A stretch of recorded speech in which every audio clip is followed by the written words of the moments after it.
Welcome to episode 3 of March Malcontent. Falco vs. Mega Man.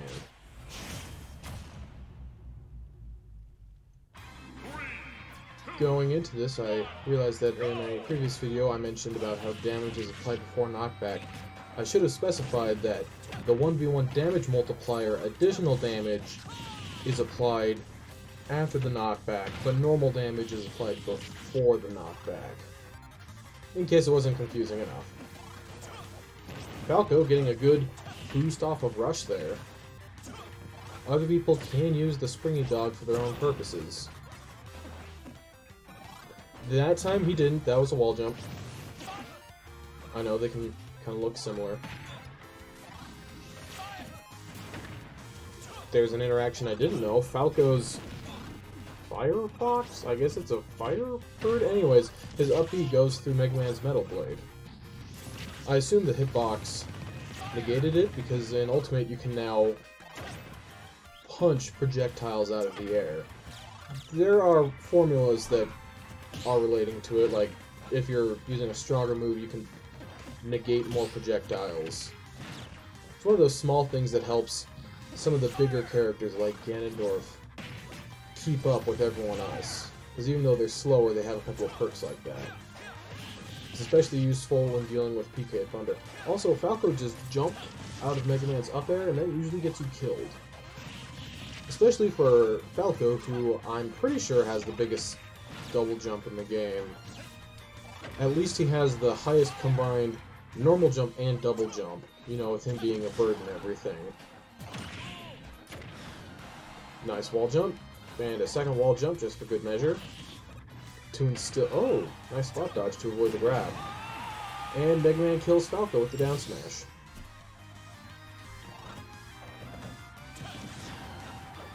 Falco just needs to land a conversion off of that up tilt and he can take Mega Man's first stock. Reflecting Mega Man's tornado downwards. You don't see that often. For some reason nobody ever thinks to do it.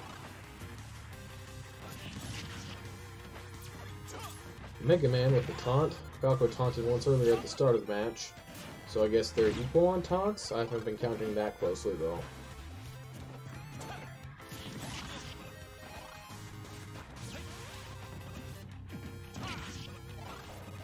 Mega Man got really greedy there, took a wing to the face for it. Yeah, I guess Falco's moves kind of don't make sense when you remember that his hands are just feathers that look like fingers.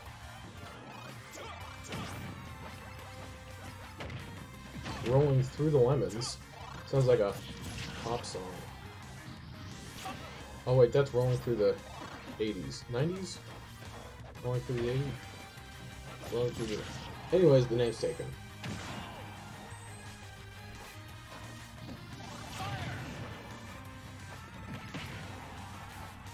Fox and Falco didn't used to be able to use their side B in the air like that without it counting as the recovery, but now they can. It kind of shows that over time just everyone kind of got better at recovering, which, to be quite honest, in older Smash games, it would get really tiring when you just couldn't grab the ledge.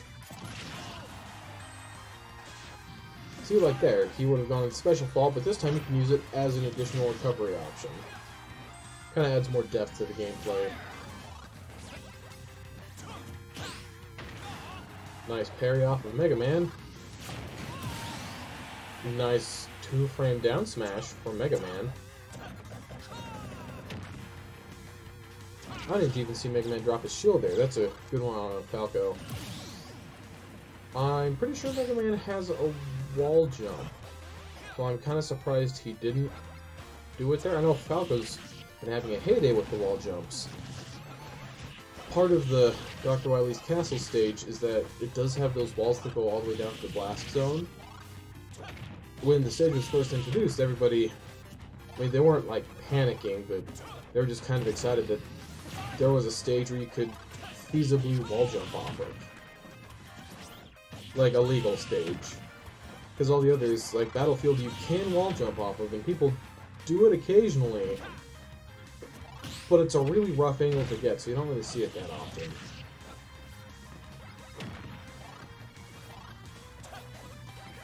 Alright, down to last stock. Mega Man is behind by 50%.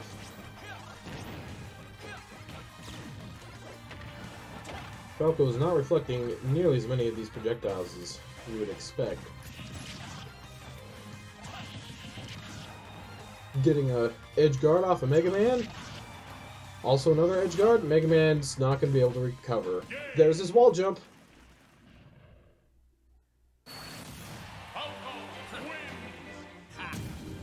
And Falco takes the first match. Next, we've got Hero against Richter. DLC Magic Out of Nowhere against formerly the longest reach in the game. Before they kept adding more DLC characters with even more reach. Weird to think that there was a time when we thought the Belmonts, with their really long whip, were going to be an insane problem. Not that they weren't for the first part of Ultimate's release. That was mostly online though. Especially because of how many projectiles they have. Richter just used the holy water from and then killed himself. Alright. Richter used the holy water from an aerial position instead of a grounded one. The weird part about that is that whenever you're in the air and you use the holy water, it goes at a steeper angle, so it just goes down towards the ground at a sharper angle, which means it goes less far away from you. I feel like they did that on purpose to make it less useful. Because if it kept the normal angle, it would actually be insanely useful. If you reverse the move just like the axes, then you just lose all of your momentum.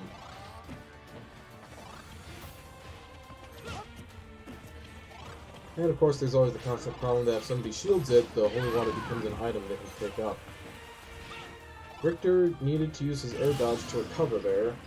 He might not have had a jump. There is a visual indication to see some of these out of jumps. They get this very faint black aura around them.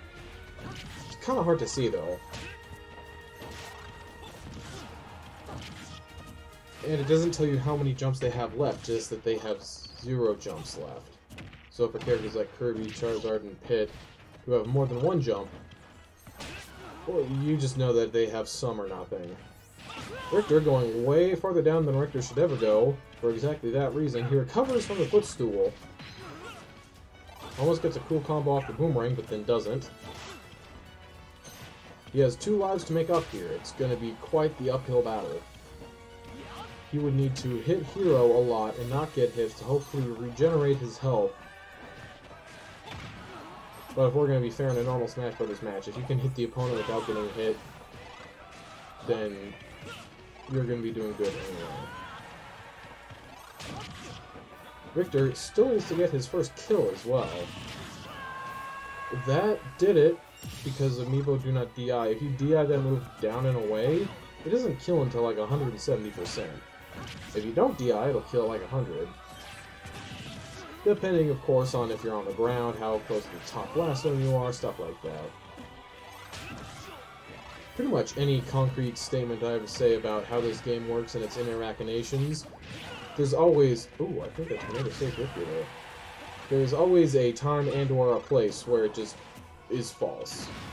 So take everything with a grain of salt. Richter almost got saved by the wind there, but he needed to use his forward air to recover, but instead he used his up B to recover. That got him killed.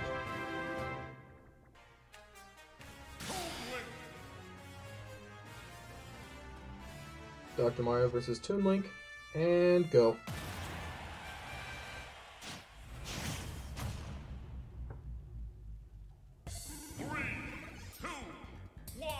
Alright, we appear to be on Big Battlefield. So the stage is exactly what it says, Battlefield, but bigger. And I appreciate that they made it. The stage mostly exists because in Smash 4 they introduced the 8-player capabilities, which meant that a lot of stages just weren't big enough. Now in Ultimate they've made small adjustments so that any stage can be played on with any number of players. But back in Smash 4, with 8 players you couldn't go on certain stages because of things like hardware requirements. And some stages, I mean, Some stages you still don't want to have 8 players on. And some custom stages you can't as well if you use up enough memory. But Big Battlefield does actually handle 8 players pretty well. That's the second time Toon Link has used the down air between the platforms like that. Third time that I've noticed, at least. It's a pretty good strategy not to only use that one move, but people usually never see it coming that you will just barely miss the platform. Once you've gotten your movement down enough, it can definitely catch people off guard. Especially online when they have just a little bit less time to react to stuff like that.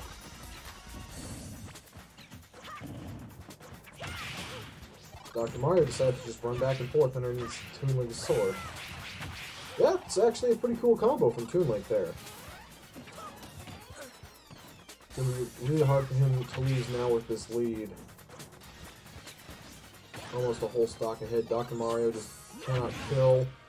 Gets himself with Toon Link's bomb, but he reflects the boomerang. Dr. Mario's up there will kill you off the side. I don't know how many people know that, but if you play Dr. Mario, you really start to notice it.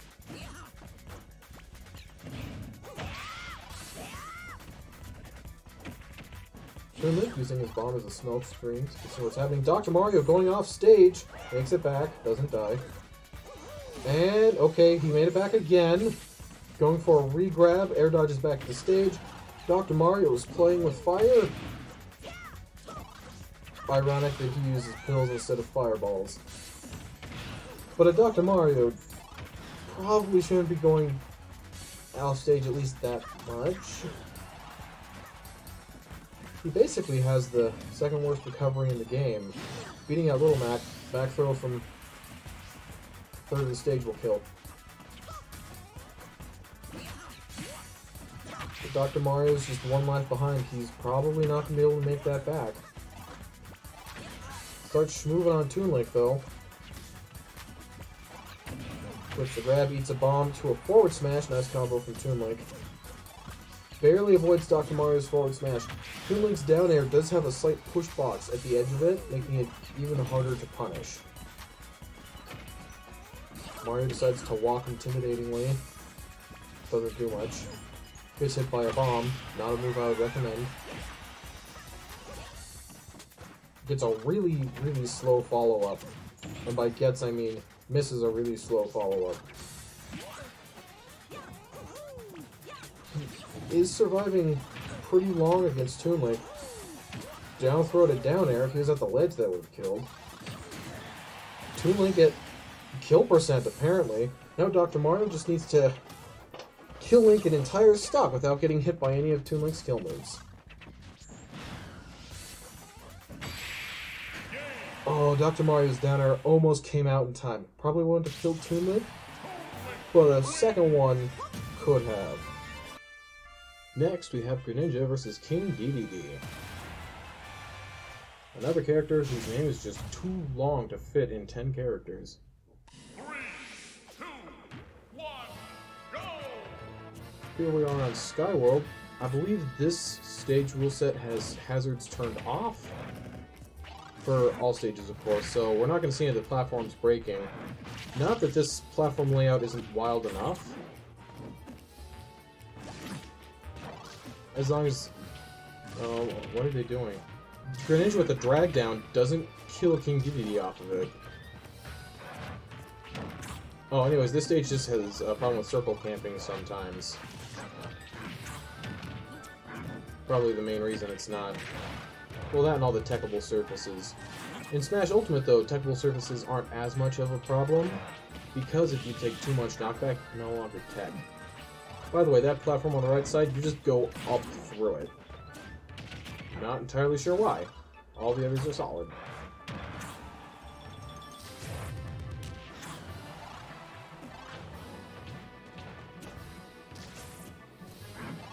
Greninja, with the most unnecessary recovery, gets a hit off of it, but not as a direct result.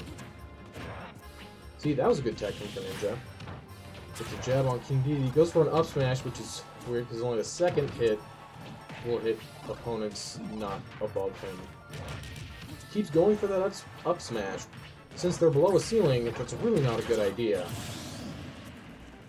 Well, okay, I guess you can always bounce off the roof and then fall down, but... Only the Greninja amiibo would learn that if you down tilt somebody, you get a free up smash at medium to high percents. It's his most consistent kill confirm. And for some reason, Greninja has like 7 kill confirms. Does not have a problem finding a way to kill people.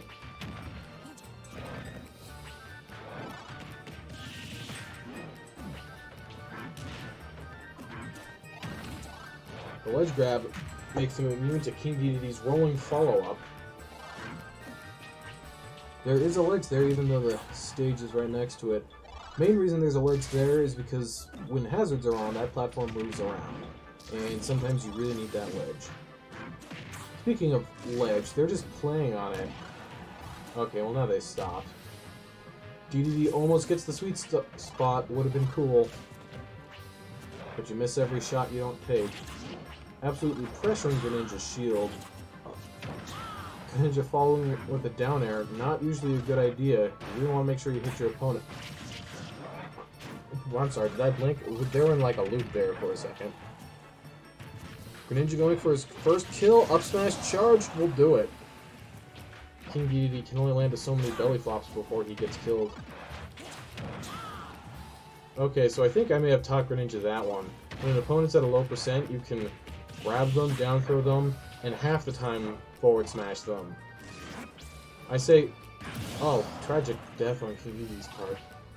I say half the time because it depends on if they shield or if they don't. Because if they shield, then they don't get hit by your forward smash. But some people don't know that they can act soon enough out of that. So it's a great noob trap, and of course, most people aren't going to be doing enough research to know the most optimal escape from all of Greninja's combos in every circumstance. Because normally it's a lot better to learn about your character. Not that having knowledge about other people's characters is bad, it's just you need to know how to play your character first. So things are pretty even here. King Dedede has more percent, but he is a bigger character, and King Dedede specifically has a really good recovery when he doesn't smack his head on the ceiling. Oh, the rare double tech.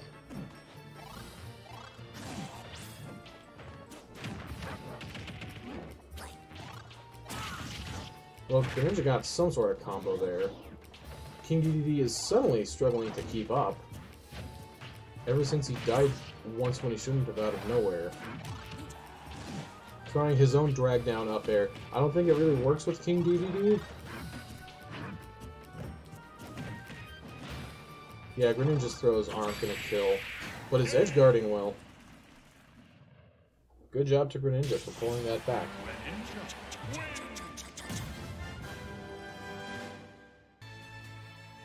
It's time for Pirahna Plant versus R.O.B, the US version, which in-game has the Japanese coloring, for confusion. Two characters who are both heavier than you would think. They're not the heaviest character, but they're definitely in the upper range. R.O.B with some good down tilts. Oftentimes you can follow those up with a grab.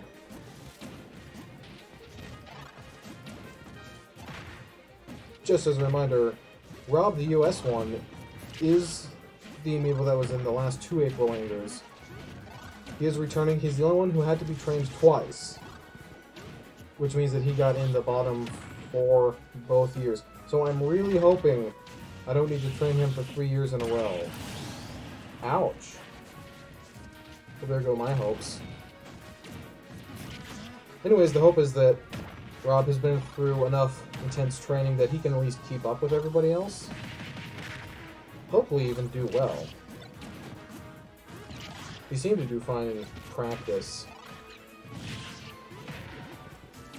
Although Pirahna Plant seems to have his own intentions. Was that first hit a forward tilt into grab? That must have been jab. You usually can't do that. R.O.B with a falling up air. I mean, he hit it, so... Oh, does he know how to...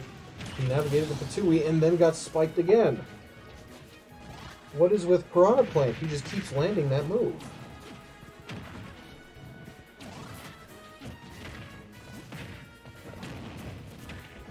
Oh, R.O.B's thruster is negating the Patui. Well, kind of like clashing with it, but... And then he jumps right into that one.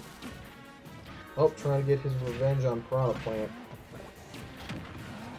Getting hit by another Patui. Gets a grab, uses a back throw. Little Stranger, I remember him doing a lot more berries to up smashes.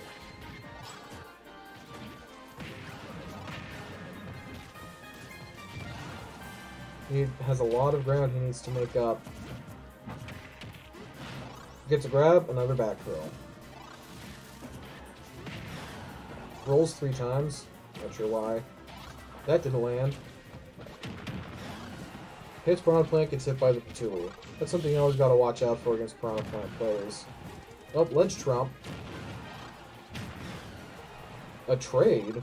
I think that was the sour spot of down air. Pirahna Plant's up air kills R.O.B. Well, that was fast.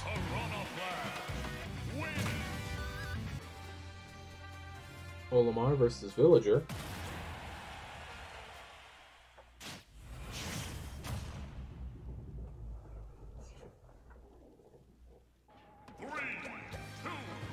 For Villager, there are no costumes that have the hat with horns that the very first Animal Crossing game does. I don't know why, and I didn't know that... I mean, I guess it never occurred to me that Villager can pocket Olimar's Pikmin. I don't know if that detracts from Olimar's Pikmin count, though. It would be weird if all 3 of his Pikmin were pocketed and he couldn't pick up more, but I would totally understand if that was the case. Here we are on the Persona 4 colored version of Mementos. Still haven't played Persona 5, waiting for a specific playthrough to come out. But the guy who I'm waiting for retired, so maybe it'll never happen. And I might just be waiting for it forever. But I do know a whole bunch about Persona 4. Well, I know about Persona 4. I don't have nearly the encyclopedia of knowledge that I have for Smash Brothers. Olimar almost just died if Villager had landed the spike right.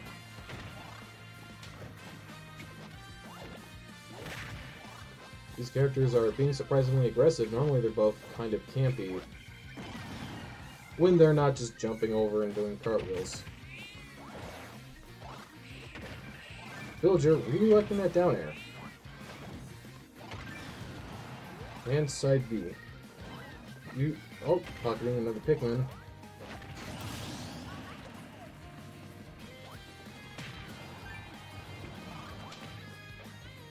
Now he's putting on some pressure, following the Lloyd with the slingshot shot. Gotta put characters in situations where they panic. Not that Amiibos panic, but if it was a real person. Villager jumped before that down air. I don't know why. Olimar could not have made it there in time. Pocketing another Pikmin. Getting a sour spot, but Olimar gets the good tech. Interesting thing about Villager's balloons there is that he gets gray balloons because he's a computer opponent. And computer AI opponents, their player color is always green. And Villager's balloons match their player slot. But Amiibo have this blue, cyan, yellow gradient going on. So you can even see it above their heads right there when it says FP. Instead of it being gray, it's the Amiibo gradient. But Villager right there gets gray balloons instead of Amiibo colored balloons.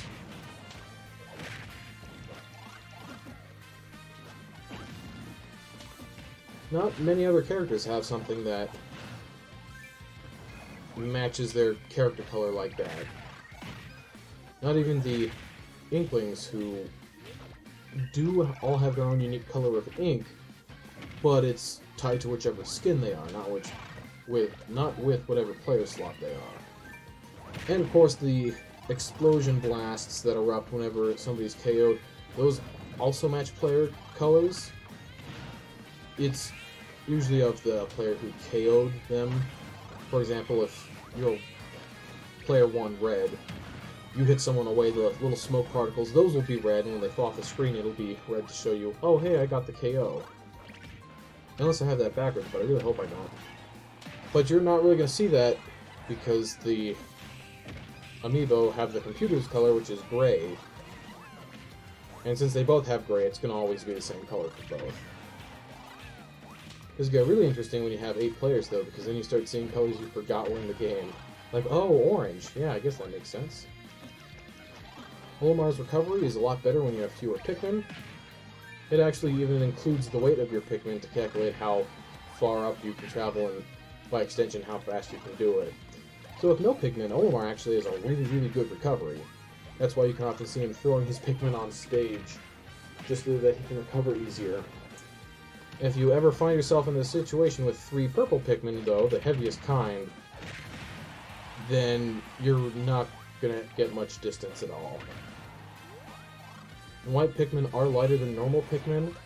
The lightness of white Pikmin is less noticeable than the heaviness of purple Pikmin, though.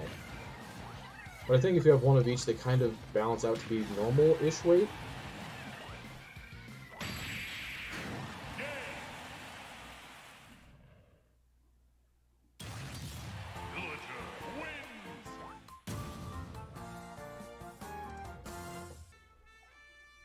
And for the last match of this video, we have Link versus Pit. Two characters that are actually more similar than you'd think. So similar, in fact, they were one of the characters who had switchable roles in the Subspace Emissary. Mainly in that they both had bows and blades. And then with Kid Icarus Uprising, Pit has a whole bunch of, well, an assortment of weapons as well, which is kind of what Link does. Obviously, Link can't fly, but, you know, maybe one day he'll find an item for that.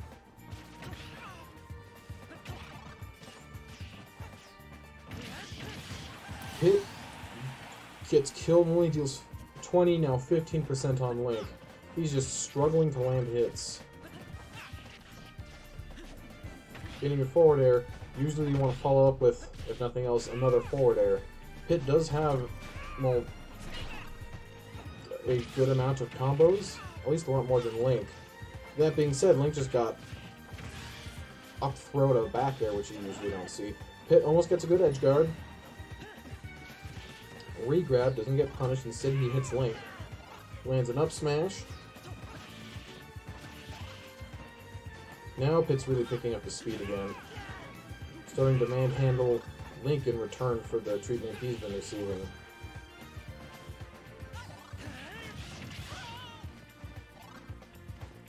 Link's sword is longer than it used to be, which, to be fair, it's pretty much at the length that it probably should have been the whole time, but in some of the older Smash games, Link's sword just was not long at all. It's so liberating to have a sword that feels like a sword. Hit with a great footstool on Link. Link does not recover. Something to know about downward knockback and footstools is that you can usually act with your recovery move faster than you can act out of it with a jump. It is a little infuriating if you're like, oh, well, I could have lived, but I needed to use my up special because I couldn't have used my jump nearly as soon. I'm not entirely sure why it's the case. To be honest, it's probably to make spikes more effective. It is just a little weird. Note, it could have something to do with combos, so that people don't jump out of them as fast. Because if you're getting comboed on stage and you use a recovery move, you're either getting hit by a smash attack or another combo, depending on what your opponent wants more. And gut throw, not killing at 140%. Not that I ever really see it kill anyway, but... Big Battlefield is a large stage with large blast zones. Keep in mind. When I say that, is Link just kicked Pit off the side. Link does have a couple more kicks you'd expect from a sword fighter.